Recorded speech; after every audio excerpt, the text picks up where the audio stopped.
Student, कैसे हो बेटा। NTA IIT JEE main series को आगे बढ़ाते हुए आज के इस वीडियो लेक्चर में हम पेपर नंबर 22 के बारे में डिस्कस करने वाले हैं। और उसके अंदर आपका सबसे फर्स्ट क्वेश्चन है कि the compound which act as antioxidant in packed food is, अर्थात आपके जो पैकिंग फूड आते हैं उनके अंदर एंटीऑक्सीडेंट के रूप में हम किसको यूज करते हैं। तो सबसे पहला है बेंजोइक एसिड। आपको पता है बेटा, बेंजोइक एसिड जो होता है वो तो आपका एक फूड प्रिजर्वेटिव के रूप में काम करता है, एंटीऑक्सीडेंट नहीं है। तो फर्स्ट ऑप्शन आपका रॉन्ग है। सेकंड है ब्यूटाइलेटेड हाइड्रोक्सी टोलुइन। तो ये होता है ब्यूटाइलेटेड हाइड्रोक्सी टोलुइन, और ये जो होता है वो एंटीऑक्सीडेंट के रूप में यूज होता है। तो ये BHT एंटीऑक्सीडेंट के रूप में, तो इसका आंसर बी होगा। इसके अलावा नाइट्रोजन गैस को भी हम फूड पैकेट्स के अंदर एंटीऑक्सीडेंट के रूप में यूज करते हैं। अपने जो चिप्स, कुरकुरे ये जो होते हैं उनकी जो पॉलीथीन होती है उसके अंदर N2 गैस को भरा जाता है जो कि उसके ऑक्सीडेशन को रोकती है, अर्थात वो भी एक एंटीऑक्सीडेंट की तरह काम करती है। नेक्स्ट है पैराक्लोरोमेटाजाइनोल। पैरामेटाक्लोरोजाइनोल जो है ये तो एक एंटीसेप्टिक है जो कि डिटोल के लिए यूज होती है। नेक्स्ट है सोडियम बाइकार्बोनेट। आपका जो सोडियम बाइकार्बोनेट है ये भी एक आपके प्रिजर्वेटिव के रूप में यूज होता है और ये एंटासिड्स के रूप में भी यूज होता है। तो इस क्वेश्चन का आंसर होगा बी। अब आप चाहो तो यहाँ से इसका स्क्रीनशॉट ले लीजिएगा। अब हम यहाँ से नेक्स्ट क्वेश्चन के बारे में डिस्कस करेंगे। तो देखिएगा नेक्स्ट क्वेश्चन नंबर 15, और बहुत ही इंपॉर्टेंट क्वेश्चन है और कॉन्सेप्चुअली क्वेश्चन है। तो देखिएगा इस क्वेश्चन को सोल्व करने के लिए सबसे पहले आपको एक कंपाउंड गिवन है, इसका हाइड्रोलाइसिस करना है। तो सबसे पहले जैसे मैं इसका एसिडिक मीडियम में हाइड्रोलाइसिस करूंगा तो आपको पता है कि C+OR एस्टर का जब हम एसिडिक मीडियम में हाइड्रोलाइसिस करते हैं तो कार्बोक्सिलिक एसिड और अल्कोहल का फॉर्मेशन होता है। तो यहाँ से 1 मोल तो एसिड और 1 मोल आपका अल्कोहल बनेगा। और जब हम ईथर का ROR का हाइड्रोलाइसिस करते हैं तो यहां से जब इसका हाइड्रोलाइसिस करते हैं तो 2 मोल ईथर का फॉर्मेशन होता है। तो सबसे पहले जब इसका हम हाइड्रोलाइसिस करेंगे यहां से, तो यहां भी अल्कोहल, यहां भी अल्कोहल, यहां एसिड और यहां एसिड का फॉर्मेशन होगा। तो सबसे पहले जो आपके पास प्रोडक्ट बनेगा वो प्रोडक्ट ये बनेगा।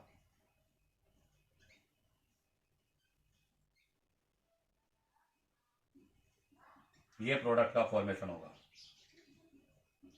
यहां पर भी ये एसिड का फॉर्मेशन होगा, साथ में यहां पर अल्कोहल बनेगा, वो अल्कोहल बनेगा एथेनॉल।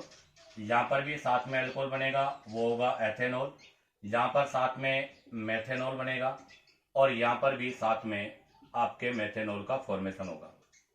अब आप देखो ये जो बना है इसके अंदर ये कार्बोक्सिलिक एसिड है, इसके रेस्पेक्ट में अल्फा और बीटा, ये बीटा हाइड्रोक्सी ग्रुप वाली कंडीशन है।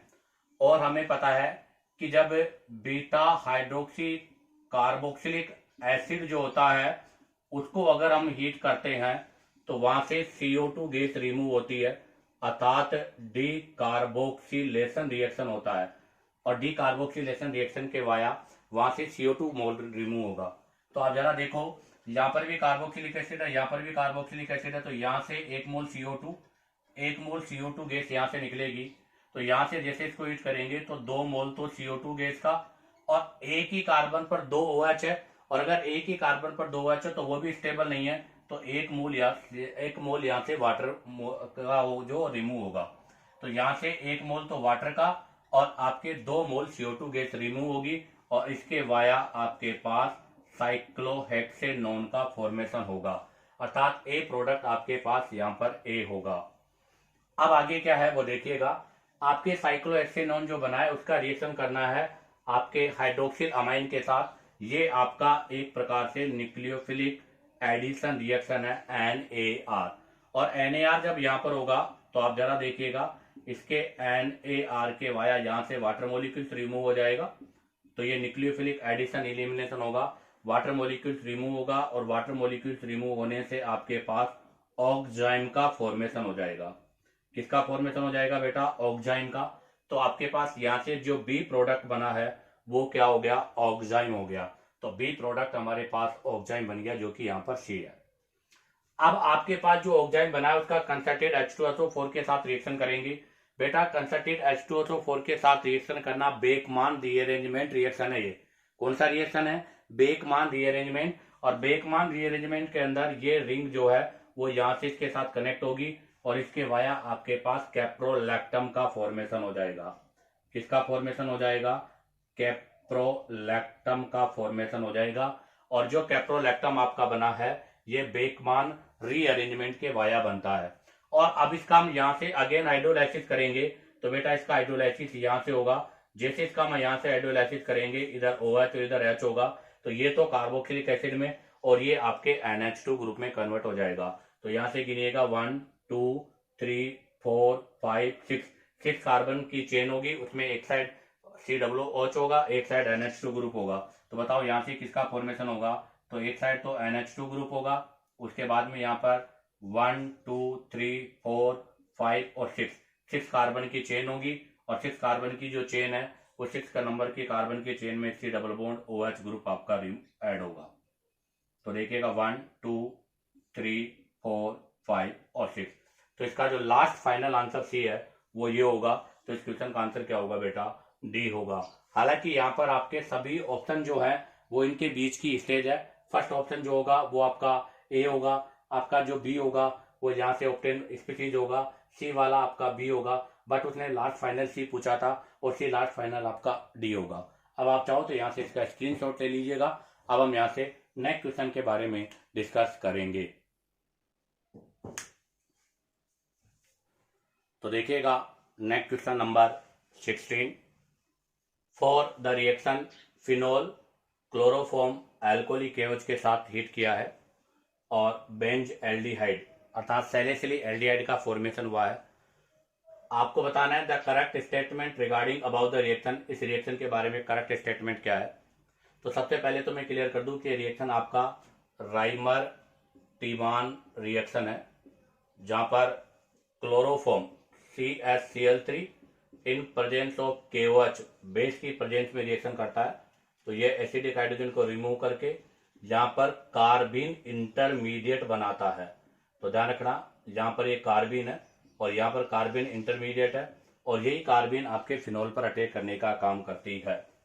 तो ध्यान दें, ये फिनोल है और फिनोल पर जब कार्बिन का अटैक होगा तो यहाँ पर जब हम फिनोल पर कार्बिन का अटैक करेंगे तो यहाँ पर ये अटैक करेगी और यहाँ पर आपका पहला जो ग्रुप ऐड होगा वो ग्रुप ये होगा CCl और जब इसका हाइड्रोलाइसिस हो जाएगा तो हाइड्रोलाइसिस होगा तो यहाँ पर OH हो जाएगा, यहाँ से वाटर मॉलिक्यूल्स रिमूव हो जाएगा और ये वाला ग्रुप आपके एल्डिहाइड में कन्वर्ट हो जाता है।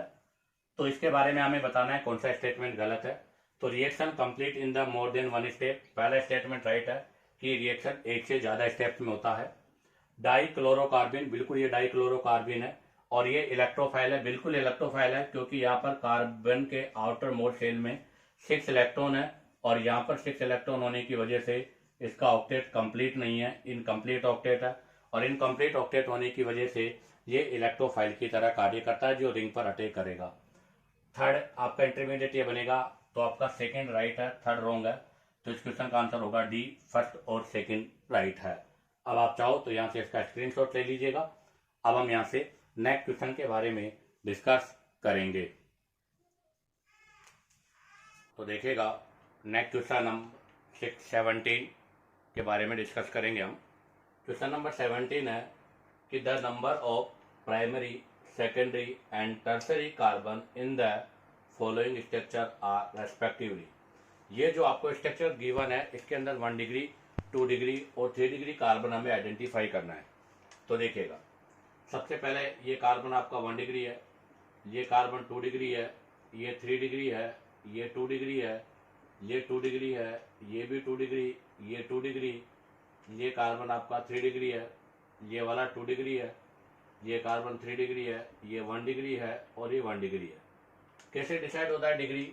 डिग्री डिसाइड होती है कि अगर कार्बन 1 साइड कार्बन से अटैच हो तो उसको 1 डिग्री बोलते हैं, अगर वो 2 साइड कार्बन से अटैच हो तो उसको 2 डिग्री बोलते हैं और अगर वो 3 साइड कार्बन से अटैच हो तो उसको 3 डिग्री बोलते हैं।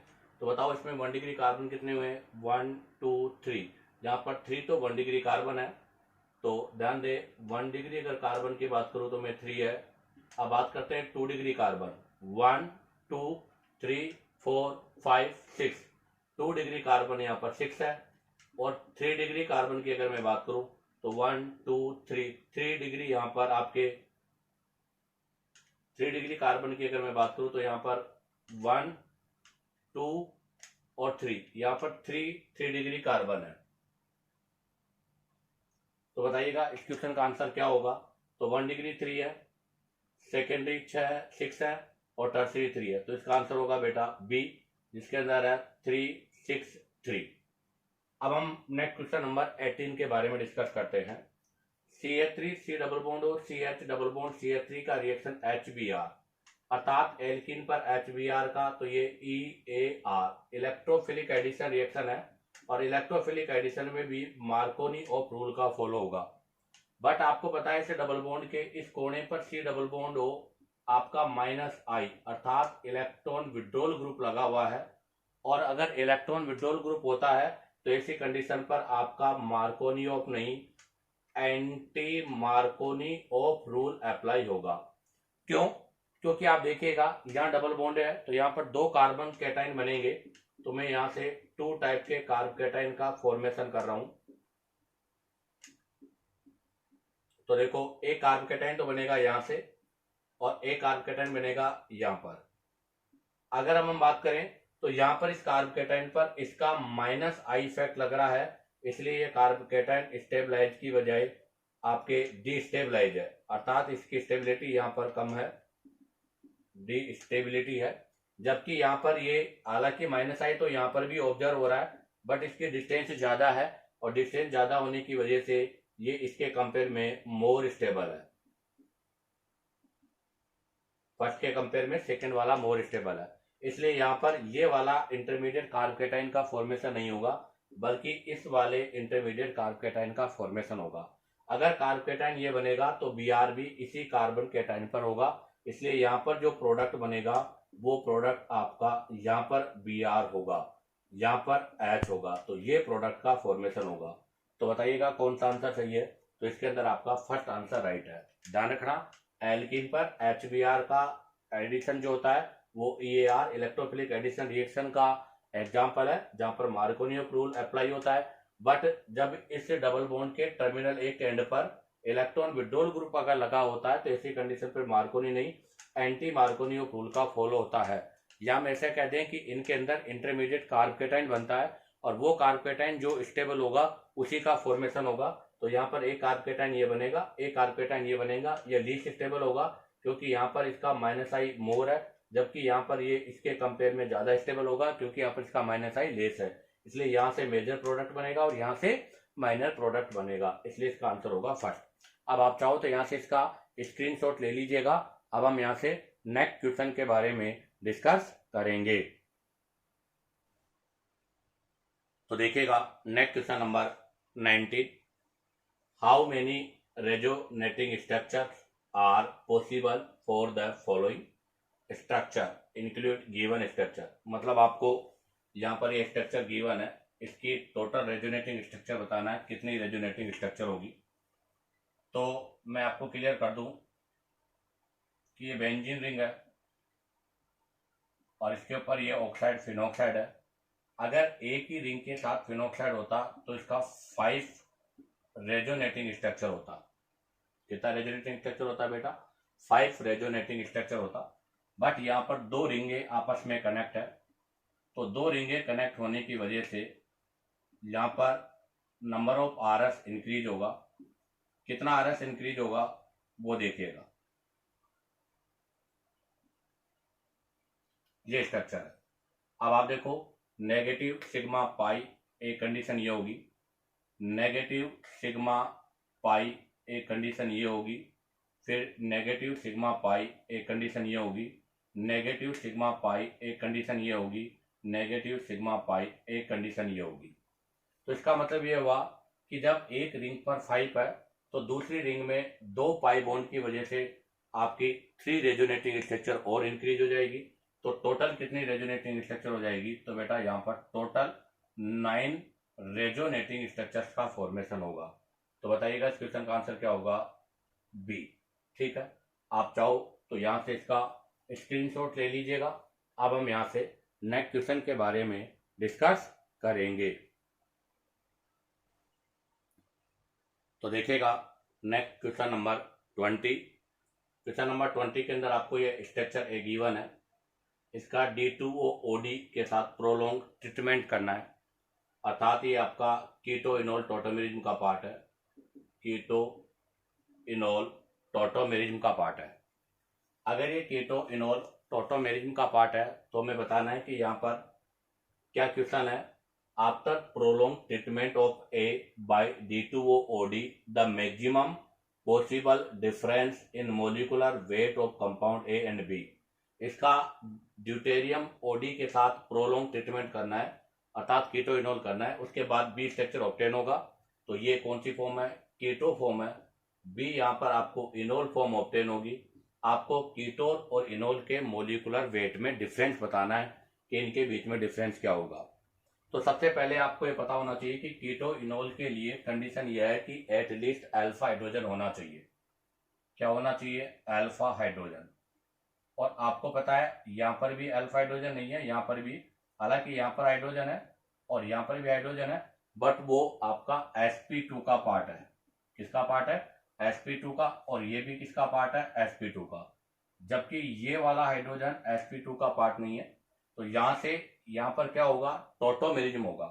तो इस हाइड्रोजन के, जो कि यहाँ से रेस्पेक्ट में अगर बात करें तो अल्फा, बीटा और गामा पोजीशन पर है, इसलिए इसको पैरा टोटोमेरिज्म, पैरा टोटोमेरिज्म या फिर गामा टोटोमेरिज्म बोलते हैं।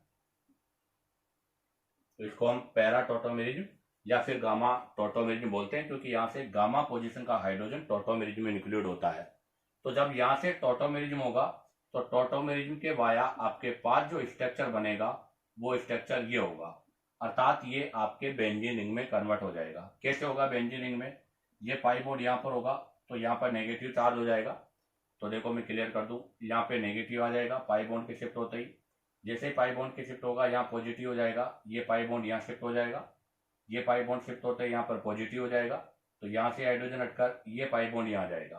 तो देखो यहाँ पाई बॉन्ड था, ये पाई बॉन्ड यहाँ शिफ्ट हो गया, यहाँ से ये बॉन्ड शिफ्ट होकर यहाँ पर हो गया, तो यहाँ पाई बॉन्ड हो गया और ये आपके पास बन गया। अब ये जो हाइड्रोजन यहाँ से हट रहा है, ये हाइड्रोजन यहाँ जाकर अटैच हो जाएगा। तो इसका मतलब यहाँ से आपके पास ये फिनोल बन जाएगा। क्या बन जाएगा, फिनोल। अब उसने ये कहा है कि यहाँ पर हमें ड्यूटेरियम के साथ करना है, और ड्यूटेरियम में ये कंडीशन है कि जितने भी अल्फा हाइड्रोजन होते हैं वो सभी के सभी क्या होते हैं, रिप्लेस होते हैं। तो इसके अंदर ये वाला जो हाइड्रोजन है ये भी रिप्लेस होगा, ये वाला जो हाइड्रोजन है वो भी रिप्लेस होगा, ये वाला हाइड्रोजन भी रिप्लेस होगा, ये वाला हाइड्रोजन भी रिप्लेस होगा, और यहाँ पर आपके पास दो हाइड्रोजन है, दोनों हाइड्रोजन भी किससे रिप्लेस होंगे, ड्यूटेरियम से रिप्लेस होंगे। तो ध्यान दे, यहाँ वाला हाइड्रोजन अल्फा है ये भी रिप्लेस होगा, यहाँ वाला हाइड्रोजन अल्फा है वो भी रिप्लेस होगा, और ये दोनों जो गामा वाले हैं ये टोटोमेरिज्म में इंक्लूड है, इसलिए ये दोनों हाइड्रोजन भी ड्यूटेरियम के द्वारा रिप्लेस होंगे। अब यहाँ से एक ड्यूटेरियम तो आपके टोटोमेरिज्म में हो गया, इसलिए एक डी तो यहाँ लग जाएगा, बाकी एक डी यहाँ पर आएगा, एक डी आपका यहाँ पर होगा और एक डी आपका यहाँ पर होगा प्रोलॉन्ग इसका ट्रीटमेंट करने पर। अब आप बताओ ये कौन सी स्ट्रक्चर बन गई बेटा, ये आपका बी स्ट्रक्चर बन गया, और ये कौन सा स्ट्रक्चर हो गया, ए। अब बताओ ए और बी के मोलिकुलर वेट में क्या डिफरेंस होगा। तो दोनों के मोलिकुलर वेट में 1 2 3 4 हाइड्रोजन के बजाय 4 ड्यूटेरियम ज्यादा है, और हमें पता है कि हाइड्रोजन के लिए 1H2 होता है जबकि ड्यूटेरियम के लिए 1H2 होता है। तो ध्यान रखना, हाइड्रोजन के केस में 1H1 होगा और ड्यूटेरियम के केस में 1H2 होगा, अर्थात ड्यूटेरियम का जो मास है वो हाइड्रोजन के कंपेयर में 1 यूनिट मोर होता है। तो यहाँ पर अगर 4 ड्यूटेरियम ज्यादा है तो इसका जो मोलिकुलर मास है वो 4 यूनिट ज्यादा होगा, अर्थात 4 यूनिट मोर होगा। तो बताओ इसका आंसर क्या होगा बेटा, सी इसका आंसर होगा। हाँ मैं एक बार क्लियर कर दूं दोबारा कि सर सबसे बड़ी चीज है कि जब ड्यूटेरियम के साथ ड्यूटेरियम एक्सचेंज मेथड होता है, इसको बोलते हैं ड्यूटेरियम एक्सचेंज मेथड, और ड्यूटेरियम एक्सचेंज मेथड में जितने भी आपके अल्फा हाइड्रोजन है वो सभी के सभी अल्फा हाइड्रोजन रिप्लेस होते हैं। इसके अलावा वो हाइड्रोजन जो टोटोमेरिज्म का पार्ट होते हैं वो सभी रिप्लेस होंगे। तो आप देखो इसमें ये दो तो अल्फा हाइड्रोजन है, हालांकि ये रेजोनेंस का पार्ट, इसका टोटोमेरिज्म का पार्ट नहीं है, बट अल्फा पोजीशन है, इसलिए दोनों हाइड्रोजन रिप्लेस होंगे। और ये दोनों हाइड्रोजन टोटोमेरिज्म का पार्ट है, इसलिए ये भी रिप्लेस होंगे। तो टोटल 4 हाइड्रोजन ड्यूटेरियम से रिप्लेस होंगे। अगर 4 हाइड्रोजन 4 ड्यूटेरियम से रिप्लेस होंगे तो यहाँ पर जो मास है वो 4 यूनिट इंक्रीज हो जाएगा, अर्थात 4 यूनिट इंक्रीज होगा, इसलिए इस क्वेश्चन का आंसर होगा 4। अब आप चाहो तो यहाँ से इसका स्क्रीनशॉट ले लीजिएगा। अब हम यहाँ से नेक्स्ट क्वेश्चन के बारे में डिस्कस करेंगे। तो देखिएगा नेक्स्ट क्वेश्चन नंबर 21, जो कि आपके सब्जेक्टिव अर्थात इंटीजर का क्वेश्चन है, कोई ऑप्शन नहीं है, और ऐसे क्वेश्चनों का कोई नेगेटिव मार्किंग भी नहीं होता। तो देखिएगा क्वेश्चन है 21, ये आपको स्ट्रक्चर गिवन है, इस पर मिथाइल मैग्नीशियम ब्रोमाइड अर्थात ग्रिगनार रिएजेंट का रिएक्शन करना है और उसका हाइड्रोलाइसिस भी करना है। तो मैं आपको एक चीज क्लियर कर दूं कि जो कार्बोनिल ग्रुप होता है, इस कार्बोनिल ग्रुप पर जब हम RMgX ग्रिगनार रिएजेंट का रिएक्शन करते हैं तो यहां से हमारे पास जो प्रोडक्ट होता है वो अल्कोहल बनता है, और हम यहां से 1 डिग्री 2 डिग्री 3 डिग्री तीनों टाइप के अल्कोहल का फॉर्मेशन कर सकते हैं। अगर हमें 1 डिग्री अल्कोहल बनाना है तो उसके लिए हमें फॉर्मेल्डिहाइड लेना होगा। अगर 2 डिग्री अल्कोहल बनाना है तो उसके लिए फॉर्मेल्डिहाइड के अलावा अदर एल्डिहाइड लेना होगा, और अगर 3 डिग्री बनाना है तो उसके लिए हमें कीटोन लेना होगा। तो ध्यान रखना, फॉर्मेल्डिहाइड के केस में 1 डिग्री, अदर एल्डिहाइड के केस में 2 डिग्री और कीटोन के केस में 3 डिग्री अल्कोहल का फॉर्मेशन होता है। आपके पास यहाँ पर कीटोन गिवन है, तो कीटोन गिवन होने की वजह से यहाँ पर 3 डिग्री अल्कोहल का फॉर्मेशन होगा। कैसे होगा वो मैं क्लियर कर दूं, तो जरा देखिएगा इसका कैसे होता है रिएक्शन। ये है, ये पाइबोन यहाँ शिफ्ट होगा, इस पर नेगेटिव, इस पर पॉजिटिव, और ग्रिगनार रिएजेंट जो होता है उसमें आपका जो R पार्ट है ये नेगेटिव होता है और ये पॉजिटिव होता है। नेगेटिव वाला पॉजिटिव पर, पॉजिटिव वाला नेगेटिव पर जाकर अटैच होगा, तो इसके वाया आपके पास यहां से OMgBr, ये रिंग, और ये बन जाएगा। और जब इसका हम यहां से, यहां पर मिथाइल आ जाएगा, और जब इसका हम एसिडिक मीडियम में हाइड्रोलाइसिस करेंगे, जहां पर एसिडिक मीडियम हाइड्रोलाइसिस भी है, तो ये पोर्शन यहां से रिमूव हो जाएगा और अल्कोहल बनेगा।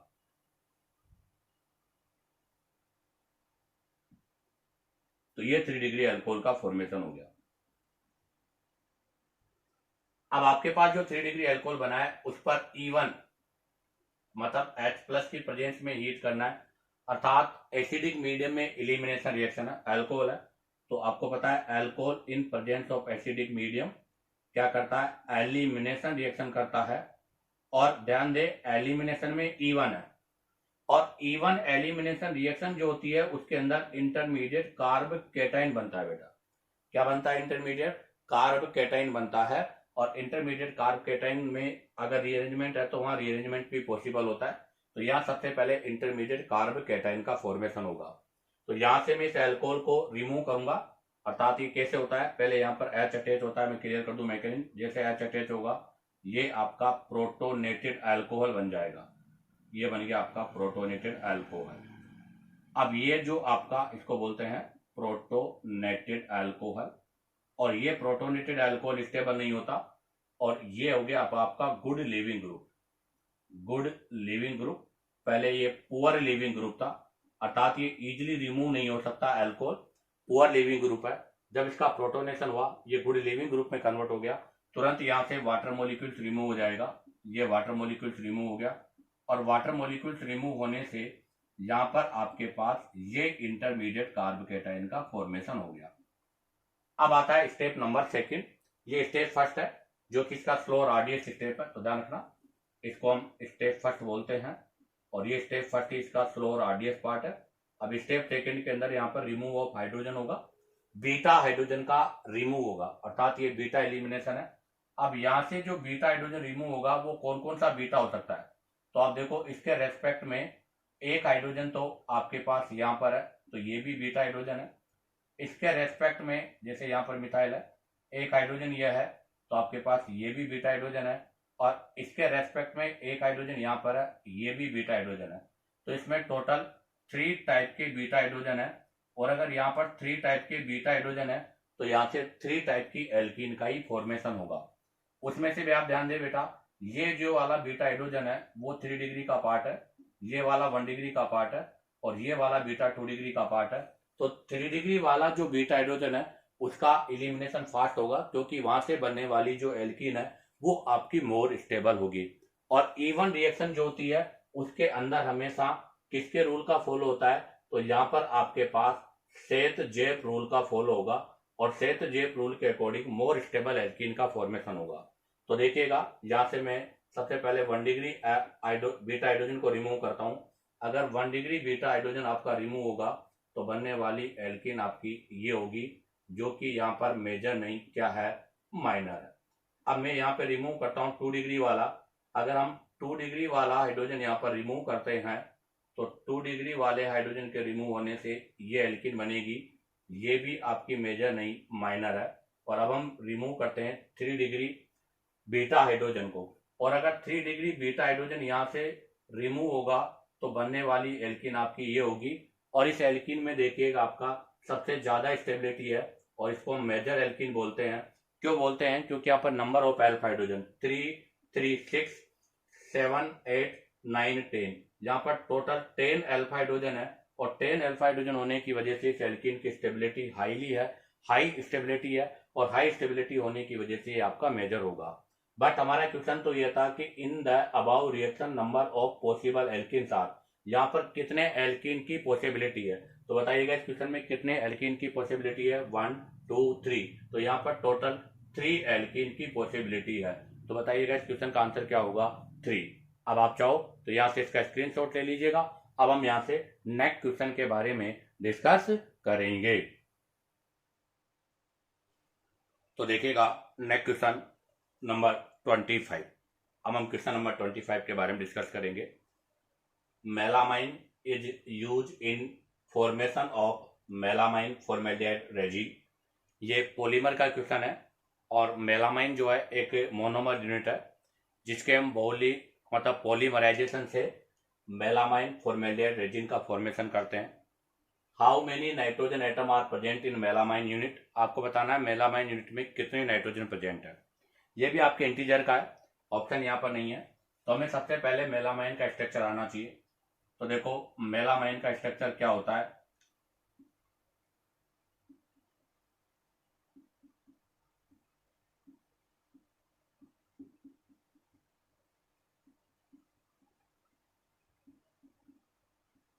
ये मेलामाइन का स्ट्रक्चर होता है। तो अब बताइएगा इसमें कितने नाइट्रोजन एटम है। तो 1, 2, 3, 4, 5, 6। तो इसके अंदर टोटल जो नाइट्रोजन एटम्स है वो 6 है। इसके अलावा अगर इसी में मैं पूछूं कि हिटेरो एटम्स कितने हैं, ध्यान दें हिटेरो एटम। तो अगर हिटेरो एटम की बात करें तो हिटेरो एटम 3 है, जबकि टोटल नाइट्रोजन एटम 6 है। हिटेरो एटम से मतलब है कि रिंग में कार्बन के अलावा कोई भी अगर एटम होता है तो उसको हम हिटेरो एटम बोलते हैं। तो आप जरा देखिएगा, रिंग ये है, इसमें यहां पर कार्बन है, यहां भी कार्बन है, और यहां भी कार्बन है। बट यहां पर 3 कार्बन के साथ में 3 नाइट्रोजन है, और 3 नाइट्रोजन होने की वजह से इसमें हेटेरो एटम कितना होगा, 3। रिंग के बाहर वाले एटम्स काउंट नहीं होते अगर हेटेरो एटम पूछा हो तो। बट इसने यहाँ पर हेटेरो एटम नहीं, यहाँ उसने तो टोटल नंबर ऑफ नाइट्रोजन पूछे हैं मेलामाइन में। तो टोटल नंबर ऑफ नाइट्रोजन कितने होंगे, 6। तो इस क्वेश्चन का आंसर क्या होगा, 6। अब आप चाहो तो यहाँ से इसका स्क्रीनशॉट ले लीजिएगा। इसी के साथ आपका ये NTA IIT JEE mains organic paper solution number 22 का सॉल्यूशन कंप्लीट होता है। उम्मीद करता हूं कि आपको वीडियो पसंद आया होगा। अगर आपको वीडियो पसंद आया हो तो आप वीडियो को लाइक, सब्सक्राइब और शेयर करो, ताकि आपके पास न्यू नोटिफिकेशन आता रहे।